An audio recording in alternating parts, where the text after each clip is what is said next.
morning. I'm here this week to announce that we're going to be dedicating this week to the memory of Len Jagoda.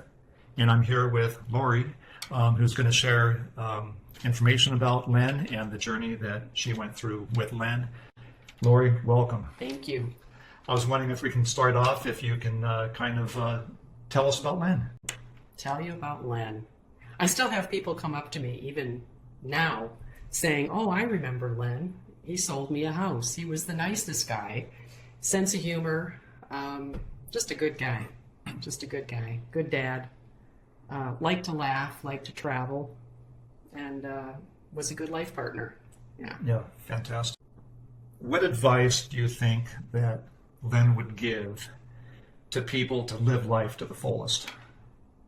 You know, we traveled a lot in our early years because he always knew. He knew people who had died young and they waited till they retired to do the things they wanted to do. So he made sure we did a lot of the things that other people waited for. So we went places I never would have gone by myself. We took the kids. He would just say, live life to the fullest. Don't wait, you know, because tomorrow isn't promised.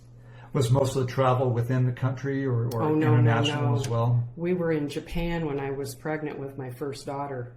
We had a great time. Oh, wow. Yeah, we did the Canary Islands. We went to Israel. He surprised me for my 40th birthday. Our 40th birthday, we went to France. No, we traveled all over. If you had to describe Len using a single word, what would that be? I tell people he was a character. Character, I like that. He was a character. Yeah. He loved to laugh. He loved to play practical jokes.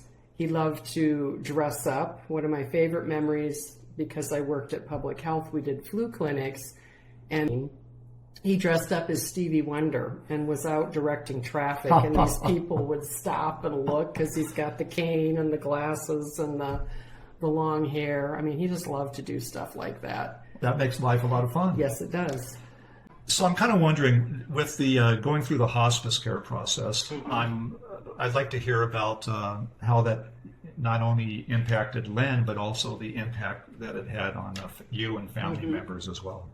I think when we finally decided that it was time, it was a relief to him, and he could kind of let go and let hospice take care of him. And we only had it for about a week, but they came right in. They brought all the tools, all the equipment.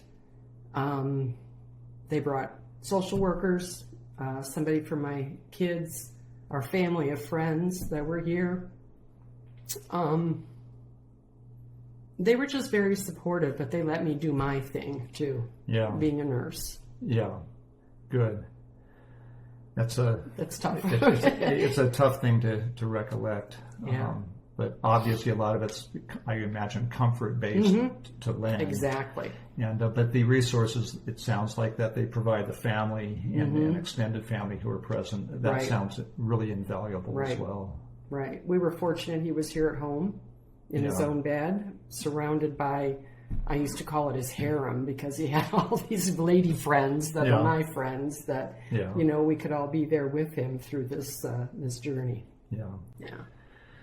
Next question I have is, I'm wondering if you have any advice for people watching this video who might be considering hospice care.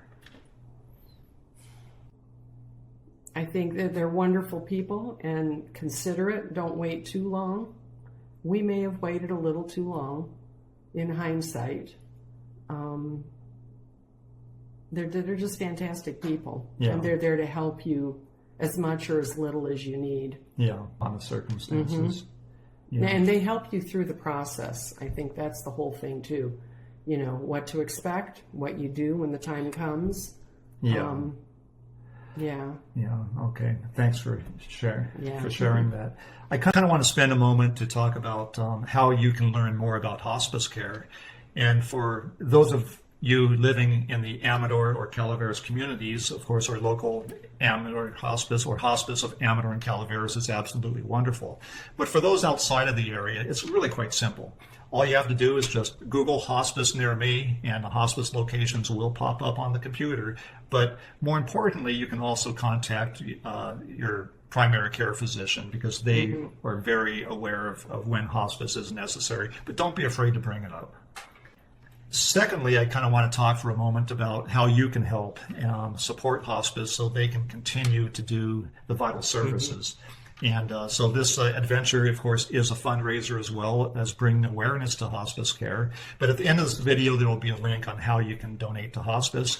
And I want to mention, too, that the donations are tax deductible, and 100% of the donations get passed on to hospice following the conclusion of this journey. I want to ask you if there's anything else you want to share that I haven't asked or addressed. You know, our motto was always live, love, laugh. And that's what I recommend. Yeah, that sounds like the three simple things that aren't so simple in today's world. But yeah. I really want to thank you for You're welcome. for doing this today, and from the bottom of my heart. It's I know it's not an easy thing, but it's great to hear and learn more about Len, because I've known you for quite a long time. But I never really knew Len. I knew who he was and where he worked. Additionally, it's a profound and absolute honor for me to be able to dedicate this week to Len's memory. Thank you. So thank you for participating in that, and especially in relation to it being for hospice as well. Right. So I really appreciate it. I'm going to continue my ride across America. This week will be dedicated to Len. And you can do it for his granddaughter too, Lennon. Absolutely, that's right. There's a new granddaughter in the family, and I love that name. How is that spelled? Lennon. Oh. It's like John Lennon, and she's our little Lenny, and she's Fantastic. a sweetheart. So, Lori, thank you very much. And we'll look forward to talking to you as this trip progresses. In the meantime, thank you very much for watching this very special video.